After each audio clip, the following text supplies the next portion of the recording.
Welcome to Sengoku Daimyo's Chronicles of Japan. My name is Joshua, and this is episode 116, The People of the North, Part 1. A soldier stood watch on the Nutari Barrier. He was only a few years old, built to define and defend the boundaries between the lands under Yamato rule and the untamed wilds beyond. Looking behind him, the soldier could see the smoke from the nearby settlement, also newly constructed, which would supply him and his fellow guards with food and clothing while they took their turn at the border. Looking outwards, the soldier wondered what life beyond the barrier was like. He had seen people crossing through, usually with various trade goods. For the most part, they didn't seem all that different, but he had heard stories. Stories of wild men and women who lived in caves and slept under the trees. They were hunters who knew the woods and could easily slip through areas that didn't even have roads. As one traveled further north, things grew even more wild and untamed, or so the stories said. Giant bears with paws as large as a human head roamed the land. He'd seen a skin once, and it was massive. The people of the north fought with them and, or so he'd heard, even kept them like pets or something. Further, well beyond the pale, there were people who lived on the sea. They traveled between islands in the frozen north and hunted the beasts of the ocean. They were few, but they were mighty people. A chill went through the soldier's spine. He'd only ever heard stories of most of these outsiders, and even then it was hard to tell what was truth and what was merely exaggeration. He had never actually gone out to see it himself, though he'd met some who claimed they had. It gave him some sense of worth that he was out here, defending the settled, civilized lands of his people from the wild, ungoverned tribes beyond the border. That said, he hoped with all his heart that things remained peaceful. Yes, it would certainly be better that way for all involved. Well, hello again. We are just starting out the second reign of Takara Hime, which started in the year 655. For her first reign, the chroniclers would give her the title of Kogyoku Tenno, but when she retook the throne, they named her Saimei. As we talked about in the last couple of episodes, there was a lot going on at this point, not just on the archipelago, but in the rest of Asia as well. We'll summarize that briefly just to set the stage for the beginning of Takara Hime's reign, but this episode, we're going to primarily focus on the expansion of Yamato authority throughout the rest of the archipelago, or at least the rest of Honshu. In this context, we'll be talking extensively about the people that the Chronicles call the Emishi, since this section of the Chronicles contains numerous entries that give us our clearest look to date at who they were, at least from a Yamato perspective. We'll also be looking at another group up in the north, known to us as the Mishihase, for whom we have even less information. As this whole episode got a bit long, we're going to be doing this in two parts. This episode, I'd like to introduce you to some of the terms, discuss some of the problems and considerations around these topics, and touch on what we know based largely on the archaeological record. In the second episode, we'll focus on the narrative as it appears in the Nihon Shoki, which hopefully will be something that makes more sense once we have that archaeological and cultural context. While there are certainly many things that coincide between the two narratives, there are also a lot of places where it's a little bit different. Archaeology can help us understand the material culture and give us some insights into the lifeways of a particular group of people, but it doesn't necessarily let us know what they said and rarely gives us information about any particular event. Now, before we dive into this, I think it would be useful to touch on terms that we are going to be using this episode and next. And I mention this because while we are dealing with the past, our story of the past is very much affecting the lives of people in the present. Most specifically, the lives of the Ainu people of Hokkaido, and how their history and experience intertwines with the concepts of the Emishi that we see in the Chronicles. So let's explore these terms and let's see where it takes us. First, I should probably make a note about the difference between wa and Yamato, at least as I'm using it in this episode. When I use wa, I'll be referring to the ethnic group, while Yamato refers to the state. For the most part, as we are focused on the historical state forming in central Honshu, we'll talk about Yamato or the state of Yamato. That is a political entity that is majority Wa in its makeup, but that doesn't mean that there weren't Wa people outside of the Yamato state, nor that Yamato was made up of only people who identified ethnically as Wa. As we've seen, the Yamato state also included immigrants who identified as people of Baekje, Shilla, Goguryeo, and even of Emishi descent. Next, the Emishi.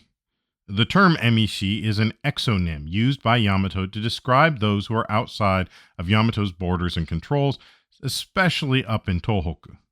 By exonym, I mean that it's a term imposed from outside, in this case by Yamato, on the group of people known as the Emishi, because we really don't know what they called themselves.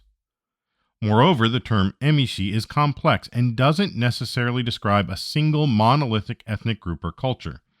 More likely, it's a group of possible ethnicities that occupied a particular slot relative to Yamato's cultural identity, namely that of outsiders.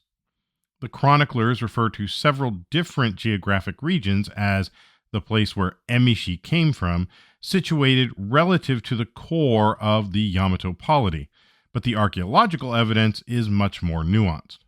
A prime example of this are the studies carried out on the so-called Emishi mummies of the Oshu Fujiwara, a 12th century ruling elite who lived in Hiraizumi and who were considered Emishi by the court in Heian-kyo, that is, modern Kyoto.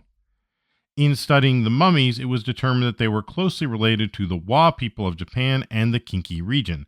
This finding is important, and I'll come back to it in a bit, but the takeaway is that Emishi doesn't automatically mean physical or cultural differences like we might assume.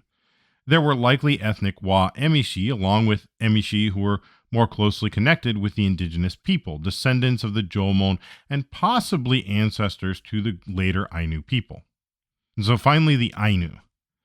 It's extremely likely that some of the people that the chroniclers called Emishi may have been the ancestors of the Ainu people of today. But the correspondence is definitely not one-to-one, as some historians used to think. And since this is a sensitive topic with ongoing patterns of inequity and silenced voices, it's important to lay some groundwork before going further. For my part, I would like to do my best to introduce the people and the history as we know it with as little bias as I can manage, but please realize that there are certainly controversies around this area and open wounds that have not yet healed. The modern Ainu are the indigenous inhabitants of Hokkaido, Sakhalin, and Kuril Islands. They also once inhabited the very northern part of Tohoku. In their own language, Ainu Itak, these islands are part of Ainu Mosir, the lands of the Ainu, and Ainu itself is simply a word for humans or people. While there are many cultural and linguistic ties to the Japanese, they have been neighbors for centuries, they are very culturally distinct, and their language, Ainu Itak, is considered a linguistic isolate with no known relatives outside of the Ainu homelands. The relationship between the Ainu and the Wa people, the general term for ethnic Japanese, has been one of tension and conflict born of colonization. In the 19th century in particular, the nation of Japan claimed Hokkaido and began to settle it. The wide open spaces were great for new industries such as cattle ranching, which could supply dairy and beef, two things that had come into vogue with other aspects of Western culture. Won't get into the entire history of it, but the Japanese government used tactics similar to those used in the United States against indigenous populations, often forcing people to speak Japanese instead of their native language, for instance, in a paternalistic attempt to quote-unquote civilize the Ainu people. Only relatively recently have the Ainu been accorded some protections in Japanese law. For our part, the study of Ainu history has been one conducted by outsiders looking in, which of course has come with all sorts of baggage. For instance, as I alluded to above, there has long been a tendency to equate the Ainu with the Emishi, which along with everything else cast the Ainu as somewhat less culturally evolved. Much of this study was also taking place during a time when, for instance, Marxist concepts of societal evolution were in vogue, and then add to that the generally patronizing and colonialist concepts that were rampant in Western anthropology at this time. I mean, things like the stereotype of the noble savage and even the concept of primitive societies. Well, there were definitely some problematic concepts that continue to echo through into modern discussions, often because these were the authors that are being referenced even today. Another complexity in understanding Ainu culture and history has been that the Ainu people do tend to be physically distinct from many other Japanese, which has been linked to outdated ideas about physical types and ethnicities. Many Ainu people show more tendency towards body and facial hair than mainland Japanese, with bushy beards being common among men, and blue eyes aren't uncommon, which, combined with overall light skin, led to early identifications of Ainu people as being of quote unquote Caucasian stock, according to outdated racial classifications. The theory was that they had traveled from the west across Asia in the distant past and somehow settled in the islands north of Japan. Of course, if that were true, then it would bolster the Japanese state's claims that they were not necessarily indigenous to these lands and therefore had less of a claim to them. You can see how that would be problematic. This ties into how much of the archaeological fervor of the 19th and 20th centuries in Japan was wrapped around ethno-nationalist ideals and looked to find the origins of the Japanese people, often confusing concepts of eugenics to seek out physical and cultural differences between the Japanese and other people, such as the Ainu, to help better define who are and who are not Japanese. For example, remember those Oshu Fujiwara mummies and how they were from a group described by various histories as Emishi, but they ended up being more physically similar to modern Wa than modern Ainu? Well, some scholars took this finding to mean that all of the Emishi were obviously Wa people, effectively denying any ancestral claims or links that Ainu people may have had to Honshu, other than those historically attested to from about the 15th century onwards. In similar ways, for each instance of some new finding, there have often been those who would use it as a further reason to discriminate against the Ainu. There's a lot of important archaeological work that has been done in Tohoku and elsewhere to help shed more light on the people living in those areas that the Chronicles associate with the Emishi and beyond. But while archaeological digs in places like Honshu and Kyushu were often done with great public support, archaeological work in places like Hokkaido often involved investigating burials of potential ancestors without consent, and even today, there's some contention over how various artifacts were acquired. As with too many places in the world, the data was not always gathered under what we may consider today the strictest of ethical standards. So, as important as the archaeological perspective is, at least we are going off of physical items that we find rather than the narrative imposed on the region by those in Yamato, it's important to keep that context in mind. Even recent attempts to better contextualize Ainu history at places like the Upapoi National Museum in Shiroi, while apparently doing their best to provide that context, are still hampered by the weight of previous missteps in the relationship between the Ainu and the government. Activists have noted that even Upapoi, the first such national museum devoted to the Ainu themselves, is still built on colonialist policies and artifacts and human remains acquired without all of the necessary consent and consultation with local Ainu. Upapoi, for its part, appears to have reached out to those willing to work with them, and for all that there may be some controversy, it certainly has a lot of information for those interested in it. So, given these caveats, what does the archaeological record tell us about the wide range of people and areas called Emishi by the Chronicles, including both those areas closer to Yamato heartland and the areas we know today as Ainu Mosir? Well, to understand the patterns of settlement and cultural trends we see up north, in Tohoku and Hokkaido, let's go back to the end of the Jomon period and the very start of the Yayoi. As wet rice paddy cultivation and accompanying pottery styles and other material goods began to make its way into the archipelago up through the Kinki region, that is, the original land of Yamato or Yamateg, well, it was brought by a people that seemed quite strongly connected to other people in East Asia, and these people largely replaced the indigenous Jomon-era populations in much of Western Japan.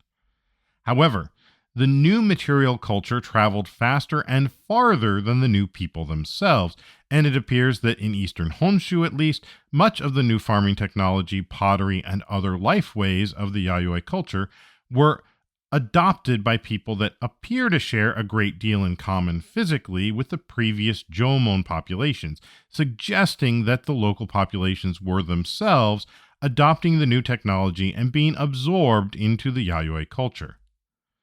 The expansion of Yayoi culture and rice farming initially exploded all the way up to the very northern edge of Tohoku, but over time it started to decline in the northernmost regions. Whether due to a change in the climate or simply the fact that the colder, snowier regions in Tohoku were just not as hospitable to farming, we see that rice cultivation fell into disuse, and people seem to have once again picked up the lifeways of their ancestors in that region, returning to a more hunter-gatherer style of subsistence. Indeed, in northern Tohoku and Hokkaido, we see the continued evolution of Jomon culture in a phase that is generally known as the Epi-Jomon, or in Japanese, the Zoku-Jomon period, which generally lasted through the end of the 7th century. The Epi-Jomon or Zoku-Jomon cultural region lay far outside the official Yamato borders, according to the chroniclers, in an area considered to be part of Michinoku, literally past the end of the road, Michi no Oku. So it's understandably commonly associated with the Emishi. But once again, it's not that simple, because we do see Yayoi and Kofun culture extending up into this region. In fact, there are even keyhole-shaped Kofun up in Tohoku, the largest of these being Raijin Yama Kofun, thought to have been built between the late 4th and early 5th centuries. It sits south of modern Sendai, and there are numerous tombs there as well, suggesting it was very well connected to Yamato and the Kofun culture of central Honshu. Another complication is that we have regions officially designated Emishi that were much closer in, on the borders of Yamato itself. Based on simply the written record, it would seem that the Emishi resided as close to Yamato as the lands of Koshi and the land of Hitachi at the very least. The Emishi and Koshi are mentioned several times in the Chronicles, and both the Nihon Shoki and works like the Hitachi Fudoki mention Emishi or people who are at least outside of the Yamato cultural sphere. This area bordering Yamato seems to have been the most affected by Kofun and even Yamato culture, and also would have likely come into the most direct conflict with Yamato itself. It's also the area most likely to include those who, for one reason or another, decided to yeet themselves outside of the growing reach of the Yamato state, a pattern that would continue for centuries to come. On top of that, there is something else going on in northern Hokkaido, where starting around the 5th century, we see different archaeological assemblages from the south, indicating further cultural distinctiveness from the Tohoku and southern Hokkaido inhabitants. These are mostly found on the coast in the northern part of Hokkaido and match closely with the culture we see first in Sakhalin Island and later the Kurils along the edge of the Okhotsk Sea. Hence the name we've given to this unknown culture, the Okhotsk Sea Culture, or just the Okhotsk culture. From what we can glean, the people of the Okhotsk culture subsisted largely off the hunting of marine mammals, such as seals, sea lions, sea cows, and whales. In contrast, the Epi-Jomon people appear to have subsisted on inland hunting strategies, along with coastal fishing, which is represented in the settlement patterns, among other things. This latter description likewise tracks with the description of Emishi as subsisting largely off of hunted game. It is unclear exactly what happened to the Okhotsk Sea culture, but they appear to be one of the ancestral groups of the modern Nivka people on the northern part of Sakhalin and the lower Amur River and coastal regions, though the Okhotsk Sea culture also seems to have had a large influence on the development of the people known today as Ainu. Modern DNA testing of Ainu demonstrates connections with both the earlier Jomon people of Japan, a connection that is still much stronger than in most Japanese, but also with people from the Okhotsk Sea region. Still, how and in what ways these people came together is not clear. The connection to the Jomon and Epi-Jomon people appears to be strengthened by the fact that throughout Tohoku, there are place names that appear to be more closely related to the Ainu language than to Japanese. For example, in Ainu Itak, terms like Nai and Pet refer to rivers and streams, and we find a lot of place names ending with Nai, Bei, or Betsu.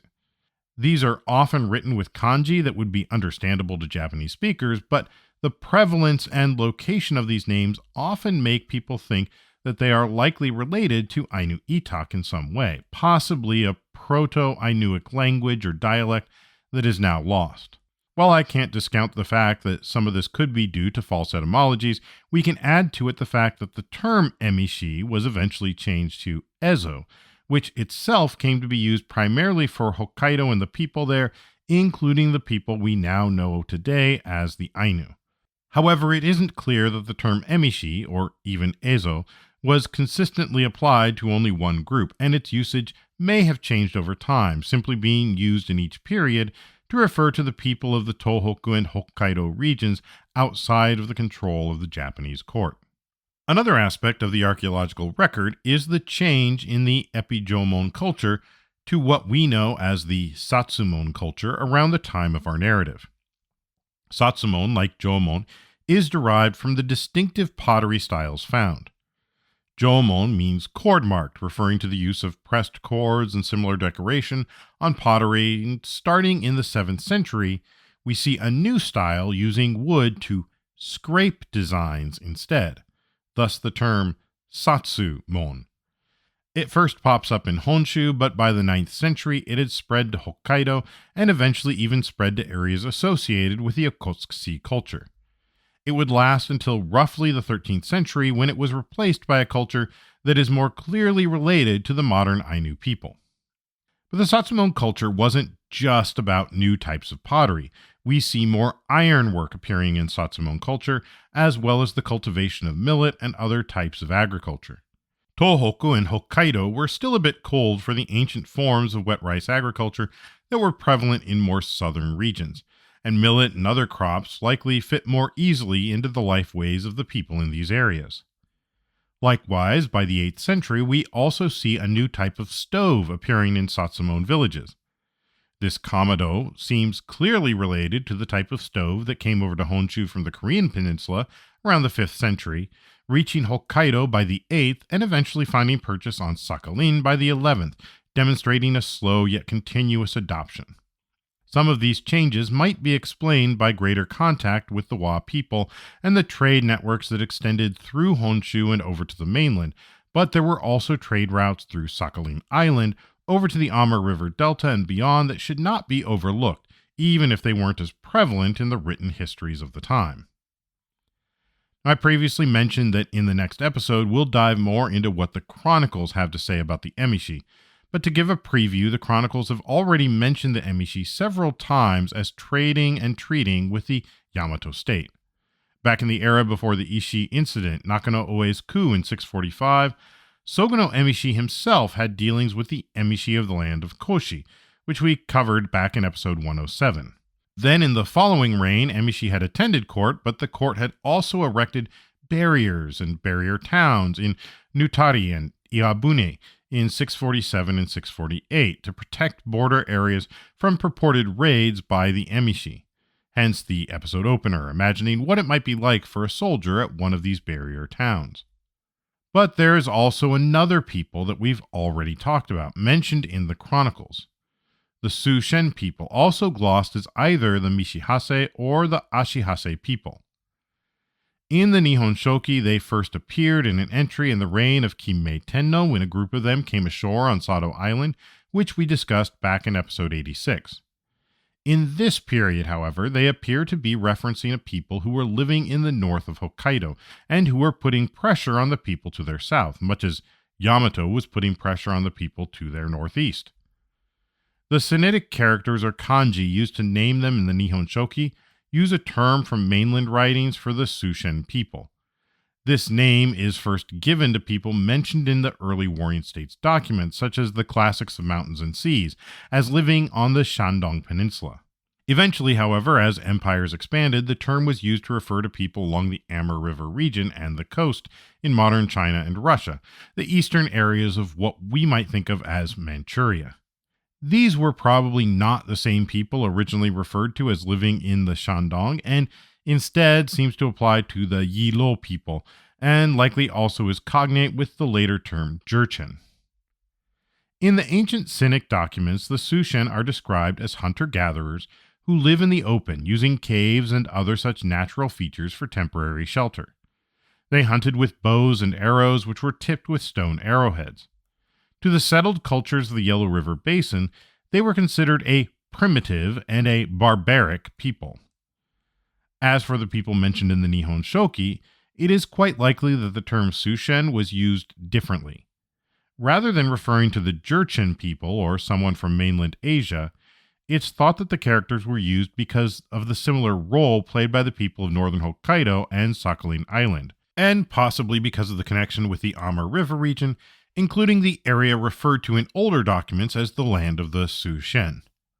Still, the people referred to in the Nihon Shoki were probably what we know as the Okhotsk Sea Culture, especially based on what we know from later descriptions. From Yamato's point of view, they were likewise living in the extreme northeast, and they were a hunter-gatherer society that used stone arrowheads in their hunting. The fact that it is glossed as either Mishihase or Ashihase by later commentators suggests that this may have been a name by which the Yamato knew these people, and the kanji were just borrowed for their meaning of a people in the northeast. And so in the 7th century, we have both the Emishi and the Mishihase, at least in the northeast. There are also the Hayato, another group of people in the southern reaches of Tsukushi. We are told that they and the Emishi both attended court in 655 in great numbers. Discussion of who the Hayato were probably, though, is best left for another episode. Suffice it to say, they appear to be culturally distinct from the groups in the northeast, at least at this point. And that's where we're probably going to pause things for now. The archaeological record gives us some idea of the people inhabiting the areas of Tohoku and up to Hokkaido, but it only tells part of the story. And it is a story that we are continuing to uncover. Even today, people are working on archaeological sites that just may turn up new information that will change how we see things. Next episode, we'll dive into the narrative of the Nihon Shoki and take a look at the actions of individuals, especially the actions of one Abe no Hirafu, a key player in what was to happen in the north. Until then, I want to thank you for listening and thank you for all of your support. Remember, if you like what we're doing, please tell your friends and feel free to rate us wherever you listen to podcasts. If you feel the need to do more and want to help us keep this thing going, we have information on how you can donate on Patreon or through our coffee site, ko-fi.com/Sengoku Daimyo, or find links over at our main website, sengokudaimyo.com/podcast, where we will have some more discussions on topics from this episode, as well as reference material if you're interested. Also, feel free to reach out to our Sengoku Daimyo Facebook page. You can also email us at thesengokudaimyo@gmail.com. Thank you also to Ellen for their work editing the podcast. That's all for now. Thank you once again, and I'll see you next episode on Sengoku Daimyo's Chronicles of Japan.